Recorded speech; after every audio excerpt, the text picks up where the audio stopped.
Welcome to the mechanical world. We will continue our study with thermodynamics, chapter 3, first law of thermodynamics. What is first law? The law of energy conservation. में हम क्या पढ़ते हैं? Energy को हम create नहीं कर सकते हैं, एनर्जी को हम डिस्ट्रॉय नहीं कर सकते हैं, सिर्फ उसको एक फॉर्म से दूसरी फॉर्म में हम कन्वर्ट कर सकते हैं. तो फर्स्ट लॉ में क्या बताता है कि हम एक फॉर्म से दूसरी फॉर्म में उसको कैसे कन्वर्ट करते हैं. इसीलिए हम इसको लॉ ऑफ कन्वर्जन भी कहते हैं. The first law also known as conversion of energy.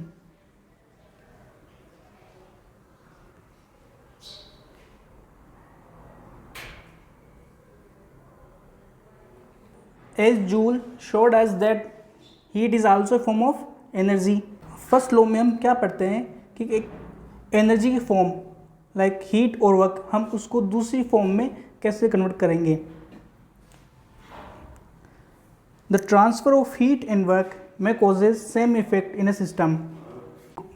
Both are energy form, so अगर हम इनको एक सिस्टम में प्रोवाइड करवाते हैं तो उनका दोनों का इफेक्ट सेम होगा. Heat and work are different forms of energy which are conserved as by the first law. The law of energy conservation हमें क्या कहता है कि एनर्जी कंजर्व रहती है, किसी भी फॉर्म में कंजर्व रहती है. तो heat and work also are energy, so they will be conserved.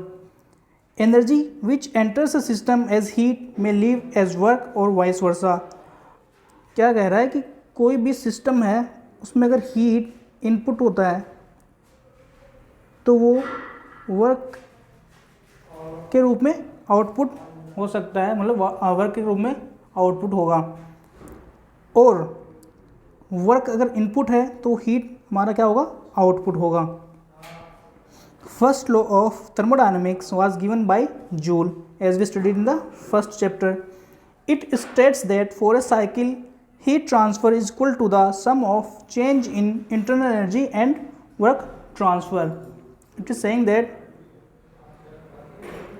summation of heat transfer equals to change in internal energy plus summation of work. हम हीट का इनपुट या आउटपुट हमें जो भी करेंगे उनका समेशन करके तो हमारा क्या मिलेगा हमको, उसके एक तो इंटरनल एनर्जी में चेंजेस होगा प्लस हमें वर्क मिलेगा. तो उनका समेशन जो होगा वो हीट के बराबर होगा, हीट के समेशन के बराबर होगा. First law of thermodynamics for a closed system. हमने फर्स्ट चैप्टर में पढ़ा था 3 टाइप के सिस्टम होते हैं, open system, close system and isolated system. तो क्लोज सिस्टम क्या होगा, क्लोज सिस्टम में हमारा मास फिक्स रहेगा लेकिन एनर्जी का इंटरेक्शन होगा.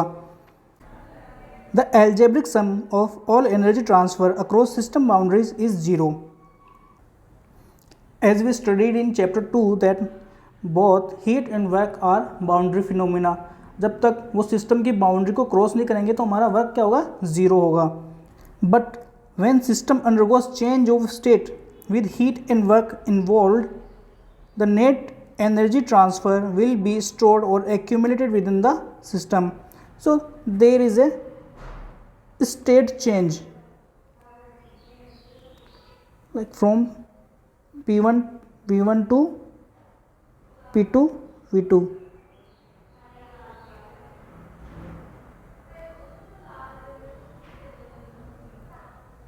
P1 P2 V1 and V2. सो यहाँ पे स्टेट चेंज हो रहा है. तो अगर यहाँ पे हमारा हीट एंड वर्क इन्वॉल्व होगा तो इस सिस्टम में एक एनर्जी ट्रांसफ़र होगी जो इसमें सिस्टम के अंदर स्टोर होगी, जिसको हम क्या बोलते हैं, इंटरनल एनर्जी. वो सिस्टम में स्टोर हो जाएगी. एनर्जी इन ट्रांजिट और heat and work, and energy in stored that will be internal energy. If Q is heat transferred and W is the work transferred, then energy stored in the system is Q minus W, which is given the name internal energy or energy of the system. Therefore Q minus W equals to del E. Here is a question related to the equation Q equals to del E plus W. So the equation Q equals to del E plus W is applicable for, बोला कि Q equals to del E plus W कौन से process के लिए applicable होगा, हम इसको कौन से प्रोसेस में अप्लाई कर सकते हैं. First one is reversible process, option B is reversible process, option C is for closed process only, and D is both reversible and irreversible process. For any process, the algebraic sum of energy transferred across the boundary will be 0. Here it is saying that any process, so it can be for reversible process, it can be for irreversible process, for closed process only, or both reversible and irreversible process. So it is showing that for any process, so it can be reversible, it can be irreversible. So our answer will be D will be our correct answer. देखो यहाँ पे क्या बोल रहा है, W दे रखा है, तो W क्या हमारा वर्क है. क्लोज प्रोसेस के लिए क्या होता है हमारा PdV होता है, और ओपन सिस्टम के लिए हमारा क्या होता है -VdP होता है. तो यहाँ पे हमें सिर्फ W दे रखा है, ना कि PdV दे रखा है, ना ही -VdP दे रखा है. तो इससे हमारा ओपन सिस्टम और क्लोज सिस्टम से हमें कोई लेना देना नहीं है, हमें सिर्फ W से लेना है जो हम किसी भी प्रोसेस से निकाल सकते हैं. तो ये हमारा किसी भी प्रोसेस के लिए एप्लीकेबल होगा. तो हमारा both reversible and irreversible will be answer. Energy a property of system, हमने पढ़ा था heat and work system properties नहीं होती है, लेकिन एनर्जी सिस्टम की प्रॉपर्टी है. कैसे, लो हम भी पढ़ेंगे. Let's consider a curve on PV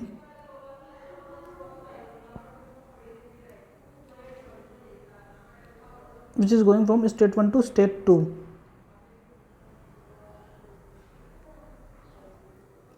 from path A, B and C.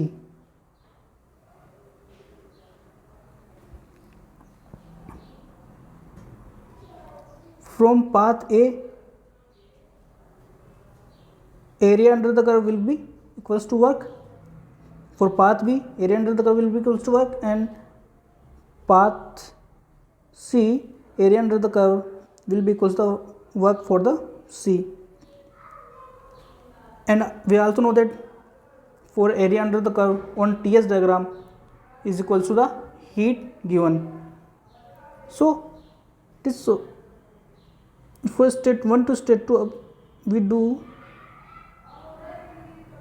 Q minus W. It will be same for all A, B and C paths because it is independent on path followed. State 1 से state 2 के बीच में heat और work for both for paths A, B and C will be equals to the area under the curve. So the difference between heat and work will be equals to will be equal for all of the paths A, B and C. So energy, so the internal energy is independent of path. It depends only on the end states of the system. Change in energy between two states of a system is the same whatever path is followed. Hence it is a point function and a property of the system. Energy is an extensive property, ये हमने पिछले chapter में पढ़ा था. And the specific energy is an intensive property, and we know that cyclic integral of property is 0. So cyclic integral of del E will be 0, and we know that all properties are point functions, so energy will be also a point function. as we studied that internal energy is stored in the system.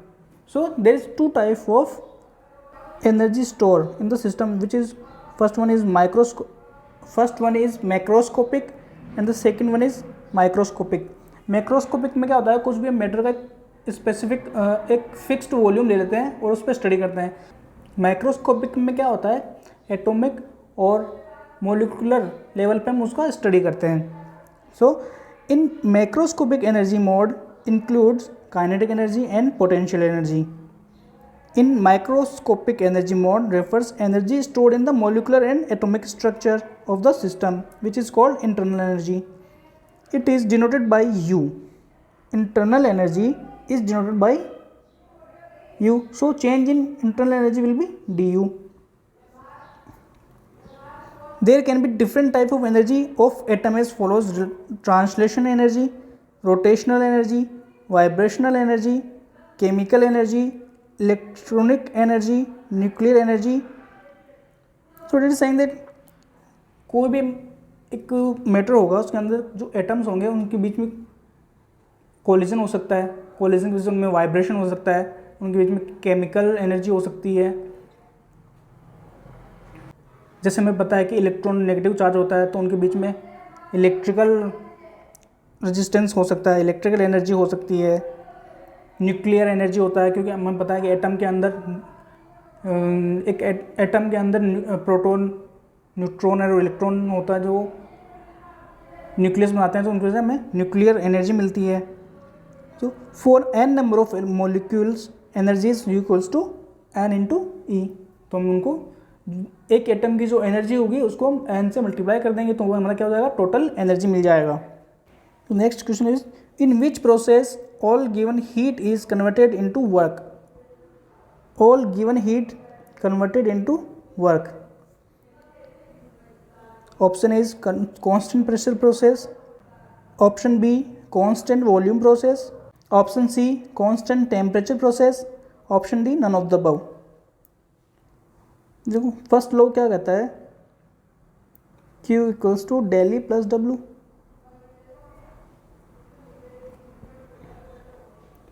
तो क्या कह रहा है कि all given heat work में convert हो जाए. Work में कन्वर्ट होने के लिए क्या होना चाहिए, हमारा इंटरनल एनर्जी को जीरो होना पड़ेगा. अब देखो इंटरनल एनर्जी को जीरो होने के लिए क्या होगा कि हमारा m इंटू सी इंटू डी टी. सी क्या था हमारा, हीट कैपेसिटी. इसको जीरो होने के लिए क्या होगा, डी टी को जीरो होना होगा. और dt को जीरो होने के लिए क्या होना पड़ेगा, टेम्परेचर सेम होगा. टेम्परेचर सेम किस में होता है, आइसोथर्मल में. सो हमारा आंसर क्या होगा, आइसोथर्मल प्रोसेस. और आइसोथर्मल प्रोसेस को हम क्या बोलते हैं, कांस्टेंट टेम्परेचर प्रोसेस. तो हमारा आंसर क्या होगा, C. Option C will be our correct answer. In an ideal gas there are no intermolecular forces. कोई भी हमारा आइडियल क्या होता है जिसमें कुछ भी उल्टा सीधा ना हो, कुछ भी फालतू का कुछ ना हो. एक परफेक्ट मैन क्या होता है जिसके अंदर कुछ भी बुराई ना हो, कुछ भी कमी ना हो. ऐसे आइडियल केस में क्या होता है, कुछ भी कमी ना हो, उसके अंदर कुछ भी एकदम परफेक्ट होता है, वो हमेशा उसके अंदर कोई भी कमी नहीं होती है. सो सेम वैसे ही आइडियल में क्या होगा, उसमें कोई भी इंटरमोलिकुलर फोर्सेज नहीं होंगे, ना ही अट्रैक्शन होगा ना ही रिपल्सन होगा. So the internal energy will depend only on the temperature. In the absence of gravity and motion, gravity से क्या होगा हमारा potential energy होगा, motion की वजह से क्या होगा हमारा kinetic energy होगा. So the potential energy and the kinetic energy will be zero. So there will be only microscopic energy. Microscopic energy atomic और molecule level पे होगा. So which is internal energy, which is given by Q equals to del U plus W. as हमने पीछे पढ़ा था, internal energy को हम किससे डिनोट करते हैं, U से. So the equation will be equals to Q equals to del U plus W.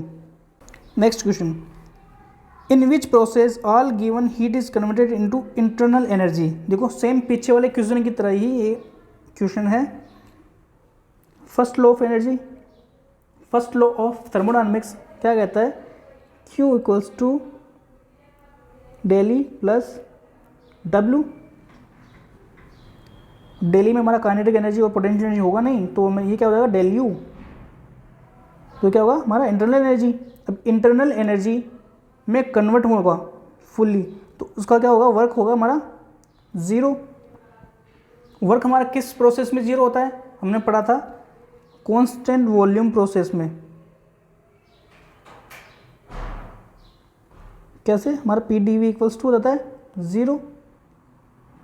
तो वर्क किस में जीरो हो जाएगा, कांस्टेंट वॉल्यूम में। तो हमारा आंसर क्या हो जाएगा, option B will be our correct answer. Option B will be our correct answer. Specific heat at constant volume. पिछले लेक्चर में हमने पढ़ा था कि for gases two types of specific heat, first one at constant pressure and second one at constant volume. So here it is specific heat at constant volume. Specific heat of a substance at constant volume is defined as the rate of change of specific internal energy.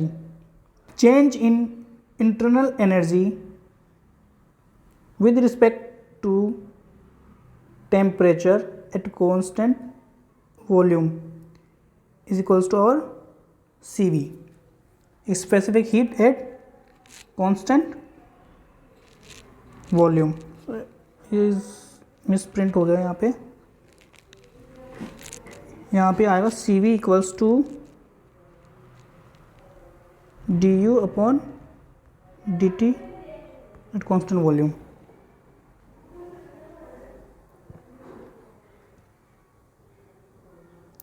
Since U V and T are properties of the system, therefore CV is also property of a system।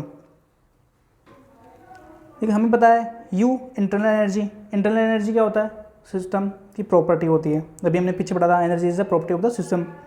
V volume is also property of the system. Temperature is also a property of the system. So if all are these are properties then CV will also be our property. Specific heat क्या होता है, specific heat हमने पिछले chapter में पढ़ा था कि कोई भी एक यूनिट मास उसका टेम्परेचर यूनिट डिग्री से बढ़ाने के लिए जो भी हमें हीट की रिक्वायरमेंट होती है वो हमारा क्या होता है, स्पेसिफिक हीट होता है। और हमने पढ़ा था कि सॉलिड्स के लिए सिर्फ सिंगल हीट स्पेसिफिक हीट होता है, लेकिन गैसेस के लिए to types of specific heat होते हैं। ये एग्जाम्स में भी पूछा जाता है कि गैसेस के लिए कितने प्रकार के कितने टाइप के स्पेसिफिक हीट होते हैं एंड सॉलिड के लिए कितने प्रकार के स्पेसिफिक हीट होते हैं। सो सॉलिड के लिए हमारा ओनली वन होता है और गैस के लिए टू होता है।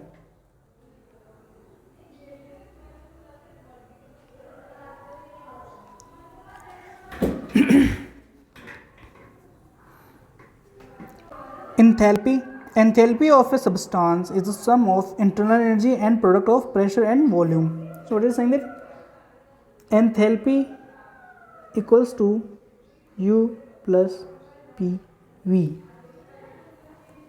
From gas laws we know that PV equals to RT. So हमें इसको H equals to U plus RT भी लिख सकते हैं। Specific enthalpy is given as small h equals to u plus P V. Specific आते ही कहाँ आता है, हमें स्पेसिफिक में क्या होता है, हमें मास से हमको उसको डिवाइड करते हैं, तो मास से डिवाइड करेंगे तो क्या हो जाएगा, वो हमारा इंटेंसिव प्रॉपर्टी बन जाएगा। So enthalpy is our intensive property.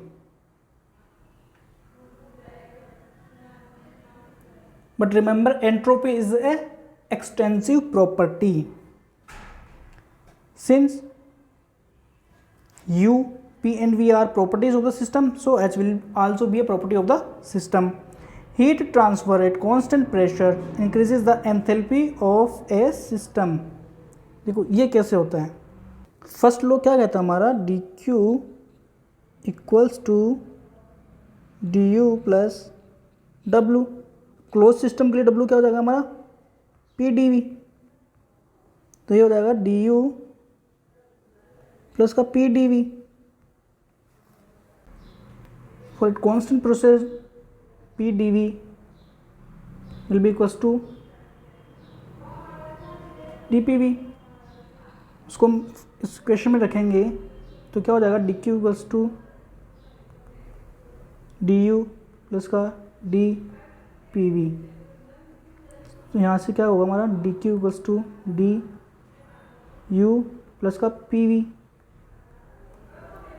तो D Q equals to T H.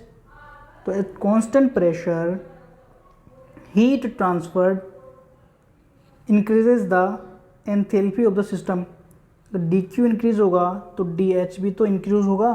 तो enthalpy of an ideal gas depends only on temperature.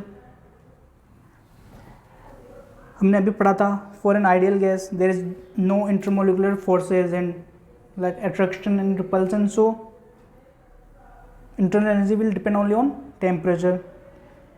Same enthalpy will also depend on temperature only.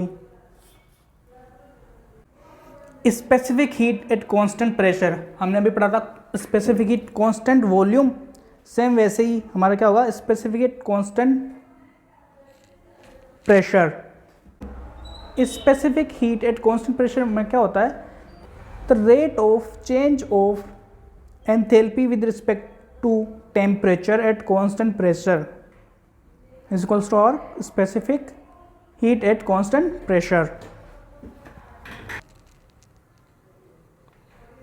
यहाँ पे हमारा Cp क्या होगा, Cp equals to D H upon D T at constant pressure. अब देखो यहाँ पे भी हमारा एंथैल्पी प्रॉपर्टी है, टेम्परेचर प्रॉपर्टी है, प्रेशर भी प्रॉपर्टी है, यहाँ सभी प्रॉपर्टीज ऑफ द सिस्टम है। सो सीपी भी हमारा क्या होगा, property of the system. Energy of N isolated system, देखो अभी हमने क्या पढ़ा था, सिस्टम तीन टाइप के होते हैं। फर्स्ट लेक्चर में हमने पढ़ा था सिस्टम तीन टाइप के होते हैं, open system, close system and isolated system. तो हमने वहाँ पढ़ा था आइसोलेटेड सिस्टम में क्या होता है, उसकी एनर्जी फिक्स्ड रहती है और मास भी फिक्स्ड रहता है। So for an isolated system there is no interaction between system and the surrounding, therefore dq and dw will be 0 by the first law del E equals to 0। कैसे, dq equals to du plus dw, dq equals to 0 and dw equals to 0, so du equals to 0, so change in energy will be 0. So for an isolated system the energy will always be constant, क्योंकि उसमें energy में कोई भी change होगा नहीं, तो energy हमारा क्या रहेगा, कांस्टेंट रहेगा। Perpetual motion machine of first kind, जिसको हम क्या बोलते हैं, PMM first. There can be no machine which would continuously supply mechanical work without some other energy disappearing simultaneously. ये मैं क्या कह रहा है कि यहाँ पे कोई भी एक ऐसी मशीन नहीं होगी जो किसी भी टाइप की एनर्जी इनपुट में नहीं ले रही होगी और उनमें क्या दे रहा होगा, वर्क दे रहा होगा। So this kind of machine will be impossible and it is called PMM1। Converse of this is also true. क्या होगा, हम कोई भी वर्क, किसी मशीन को हम कोई भी वर्क दे रहे हैं तो उसमें वर्क इनपुट के अलावा कोई भी एनर्जी का ट्रांसफ़र नहीं होगा, ये भी इम्पॉसिबल हो, क्योंकि अगर वर्क हम दे रहे हैं तो वो किसी न किसी रूप में ट्रांसफॉर्म ज़रूर होगा, किसी न किसी फॉर्म में कन्वर्ट ज़रूर होगा। तो ये भी हमारा क्या होगा, हाइपोथेटिकल मशीन हो जाएगा PMM1। Thank you for watching the video. For PDFs join Telegram channel The Mechanical World। Once again, thank you for watching and please subscribe the channel.